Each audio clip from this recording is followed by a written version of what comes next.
Assalamu алейкум, урматтуу көрөрмандар. Сиздер менен кайрадан Көк Бөрү каналы. Бүгүн 3 ноябрда Бишкектин четинде жаңыдан курулуп жаткан ипподромдо муундар арасындагы республикалык мелдеш башталды. Бул чыгарылышта чучуклак кандай тартылды? 95-тердин күчтүү оюнчулары эмнеге курамга кошулбады? Манас Ниязов баштаган 93-төр кимге утулду? Биринчи күндүн жыйынтыктары кандай болду? Алдыда ушул жана башка суроолорго жооп беребиз. Анықтан видеону аягына чейин көрүп, лайк коюуну унутпаңыздар. 2 ноябрь күнү чучуклак кармалаппанын жыйынтыгында командалар төмөнкүдөй бөлүндү.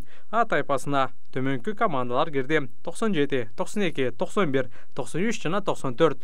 Б тобунда 2004, 1999, 2003, 2002 жана 1996 жылкылардын командалары. О, бонусы! Это так выгодно! Мы покупаем что-то каждый день. Так давайте получать за это бонусы! Радуйте себя и получайте бонусы. Заботьтесь о близких и получайте бонусы. Общайтесь с друзьями и получайте бонусы. Тратишь, получаешь бонусы, закидываешь их на баланс. И связь бесплатная получается. Ну, классно же! С тобунда 88, 85, 89, 86 жана 87 командалары. Д тобунда 1998, 1995, 2001 жана 2000 жылкы командалар.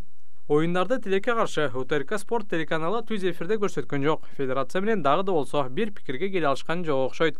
Оюндар Көк Бөрү KG жана Көк Бөрү спорт YouTube каналдарында түз эфирде көрсөтүлүүдө. 3 ноябрда болгон оюндарга токтолсок, алгачкы оюнда 91лер менен 97лер кезгелди. Бардык командаларга караганда көбүрөөк даярдык көргөн 97лер 3-0 эсебинде жеңишке жетти. Капитан Бекболсун Алтынбек уулу 2 салым салса, дагы бир салымды Айтбек Жолдошбек уулу салды. 91лерге Тойчубек Коргонбай уулу дагы Айбек Темирбаевдагы жардам бере алган жок. Күндүн борбордук беттешинде 92лер менен 93төр күч сынашты. Саламат Омуралиев менен Кубаныч Султан уулу бир жолдан улак ташташты. Жыйынтыгында Сейитбек Анарбек уулу баштаган 92 командасы 2-0 эсебинде Манас Ниязов башында турган 93төрдү жеңди.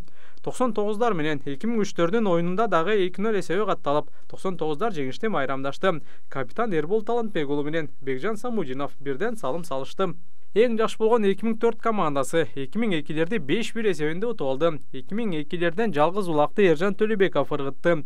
Ал эми 2004төрдөн Исхак Бекболот уулу дубль кылса, Талас командасынан чабуулчу Байтеген Омурбеков хет-трик кылды. 1985 командасы 1988лерде 1-0 эсебинде утту.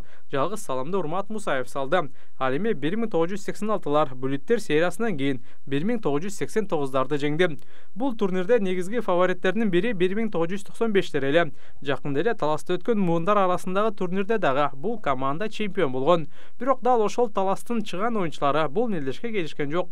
Ноорус Ратбек уулу, Кушуа Илис уулу, Эрсултан Айдаркан уулу, Аудасбек Мырзабек уулу деген күчтүү оюнчулар курамга кирбеди. Команда аларды аягына чейин күтүшкөн, бирок алар Бишкекке келишпеди. Азыркы учурдагы курамда Таластан Таласбек Дүйшалиев гана бар.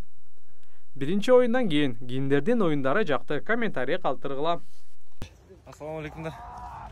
Оюн жакшы болду, өзүңүздөр көрдүңүздөр. Тең ат оюн жүрдү го дейм. Биз кичине айдын алып оюнду сүрүп кеттик. Жакшы оюн болду, эң негизгиси. Кырсыгы жок. Оюн жакшы болду. Эң негизи бөлө ортоктон чыгары. Жакшы оюн болду. 3 салым салдың. Ооба, Аргымак Майрамов экен аты. Биздин Талас командасынын спонсору. Жакшат. Мен көптөн бери чабып жүрөм өзүм. Ошол.